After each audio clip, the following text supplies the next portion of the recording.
Welcome to the Toffee Blues, your source for all things Everton, and welcome to the match preview for West Ham United versus Everton this weekend. Everton go into this game obviously in a terrible state on and off the field. We've just been beaten home by Southampton, who are now, level on points with us. We're joint bottom of the league. West Ham are directly above us in the table. We're 19th and they're 18th. Both sides in bad runs of form. But yeah, not looking promising. I mean, our away form is bad enough as it stands. That you'd never fancy us going into this game.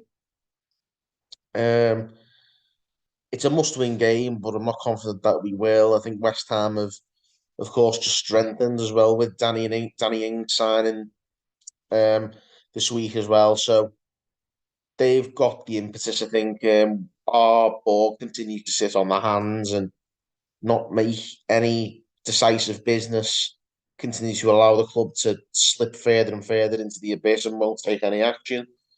And as you can see, the lack of sort of proactive activity from the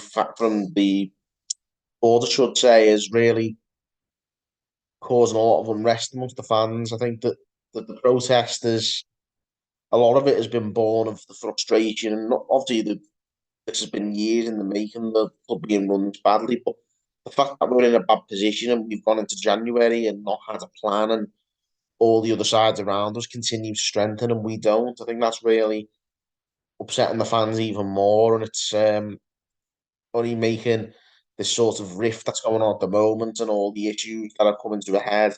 It's really added fuel to the fire, I think, and the fans are extremely upset, and rightly so.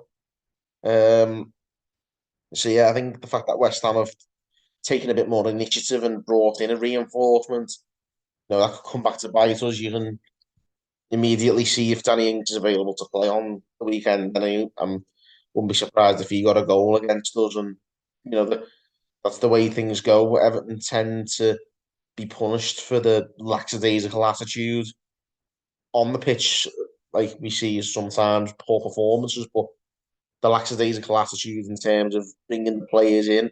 Every other club's transfer policy seems to be a lot more.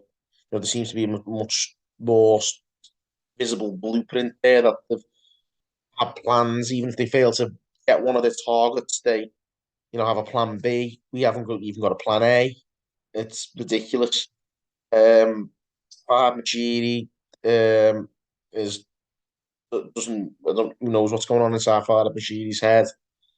And the rest of them are too busy playing PR spin tactics to care about bringing some reinforcements in. Frank Lampard did his press conference, and I thought for the most part he handled it quite well. He handled the pressures quite well. It's just a shame if his tactics matched that, then I think we'd have been fine. But it's his tactics that are being found wanting, and you've got to think that surely that if we lose this one, he's got to be gone. Even our the loser board can't put their heads in the sand much longer, surely. But yeah, everything's looking pretty grim at the moment. Let's be honest, we haven't brought one player in yet when we probably needed multiple. Um, all our main targets are being snapped up by other teams around us. It's really, really depressing at the moment. So as far as the team's concerned, it's more of the same turgid rubbish.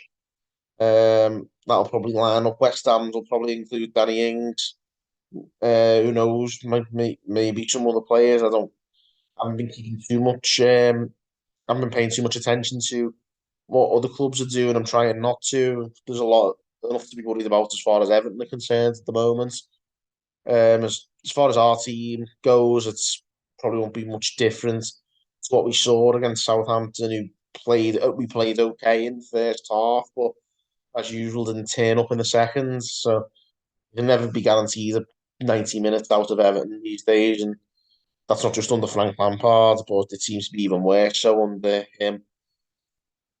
But yeah, I'm not confident for this game. I'll be honest with you. There's not the omens aren't in our favour. The fact that our opponents are at home, our opponents are being more proactive than us in the transfer market, and just the fact that they're in a bit of a crisis, but we're in an even bigger crisis. So I don't think that it doesn't bode well for us. I don't think, even with it being arguably one of the more winnable games at present in the Premier League calendar, you still can't fancy us, and I don't think I'd fancy us against teams in League Two at the moment. So, I think the players' vacation just hasn't been right, despite what, some of the players have come out and said that, we're working really hard.